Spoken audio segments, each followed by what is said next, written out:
સુરત શહેર cyber crime સેલે એક મોટી સફળતા મેળવી છે। તેમણે વોટ્સએપ પર બનાવટી આરટીઓ ઈ-ચલણની એપ ફાઇલ મોકલીને ઓનલાઈન નાણાકીય છેતરપિંડી આચરતી ઝારખંડની કુખ્યાત જામતારા ગેંગના સભ્યોને કોલકાતા ખાતેથી ઝડપી પાડ્યા।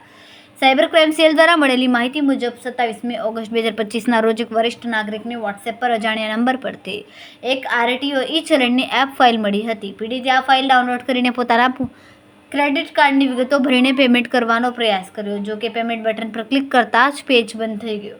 બાદમાં પીડિતાને શંકા જતાં તેમણે તે ફાઇલ ડિલીટ કરી નાખી હતી, પરંતુ થોડા સમય બાદ તેમને બેંકના મેસેજ મળ્યા હતા, જેમાં ખાતામાંથી કુલ 2,45,000 ઓનલાઈન ટ્રાન્સફર થઈ ગયા હોવાનું જણાવ્યું હતું।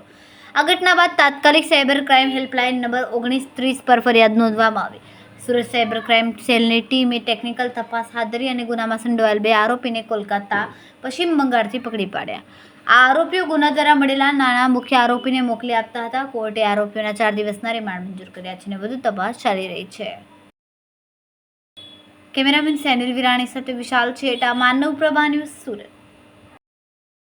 અમારા વિડિયોની નવી અપડેટ મેળવવા માટે સબસ્ક્રાઇબ કરો માનવ પ્રભા ન્યૂઝ ચેનલને, બેલ આઇકન ક્લિક કરો લેટેસ્ટ વિડિયો સૌથી પહેલા મેળવવા માટે।